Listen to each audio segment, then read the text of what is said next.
Pendidikan itu apa sih?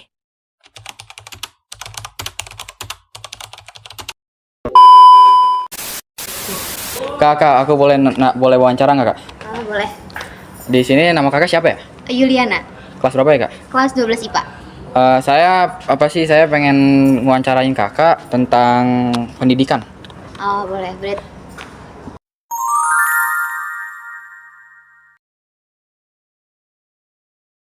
Bagaimana pendapat Anda tentang kualitas pendidikan di Indonesia saat ini?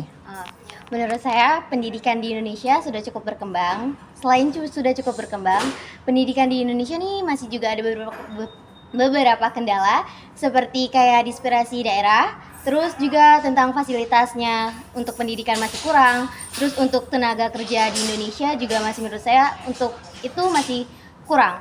Jadi menurut saya di sini kualitas pendidikan di Indonesia itu sudah sangat maju, bahkan sudah bisa untuk bersanding untuk dari kayak negara lain gitu. Itu sih menurut saya. Ini ada pertanyaan lagi.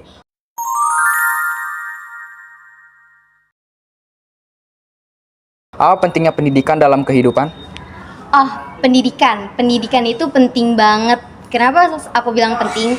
Karena pendidikan itu juga nentuin masa hidup kita itu ke depannya bagaimana. Terus juga pendidikan itu juga bisa membuka wawasan kita. Terus juga pendidikan itu yang mengubah jalur hidup kita.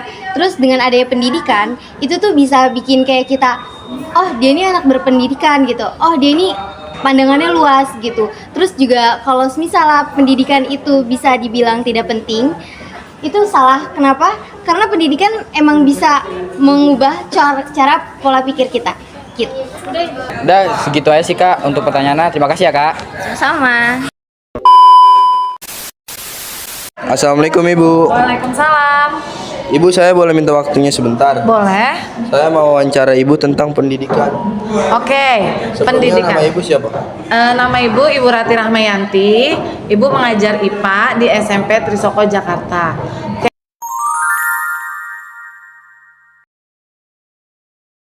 Apa sih pendidikan karakter?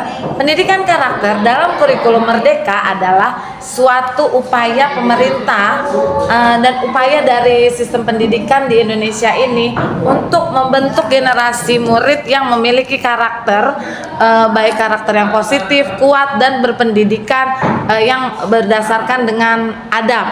Terus karakter ini bertujuan untuk membentuk siswi yang berkarakter, siswa atau siswi yang lebih berkarakter, yang berpedoman pada adab, seperti itu ya. Jadi siswanya itu tidak hanya dibimbing dalam ilmu saja, tapi dibimbing juga dalam adab. Oke? Pertanyaan kedua ya, Bu.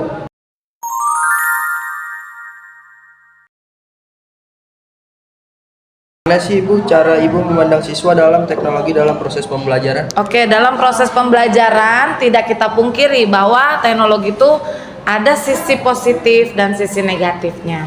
Sisi positifnya yang bisa kita lihat adalah kita dapat mengikuti perkembangan zaman. Nah, perkembangan zaman itu jadi kita bisa dibarengi dengan teknologi, belajar dengan menggunakan aplikasi Alef, dengan aplikasi-aplikasi yang sudah kita laksanakan di sekolah ini. Jadi kalian itu bisa belajar dengan adanya guru sebagai fasilitator. Terus kalian bisa mengembangkan diri kalian dalam bidang teknologi, contohnya dalam mengembangkan desain. Setiap anak kan punya bakatnya tersendiri untuk desain, untuk mungkin dia lebih senang belajar dengan sendirinya, jadi dia bisa pakai aplikasi aja tanpa adanya fasilitator, dia bisa belajar dengan sendiri. Nah, tapi dengan teknologi ini juga tetap harus dibimbing oleh fasilitator, seperti itu. Oh ya udah Bu, baik. Terima kasih ya Bu, Ya. sudah meluangkan waktunya buat Baik. kita. Udah, wassalamualaikum warahmatullahi wabarakatuh. Waalaikumsalam.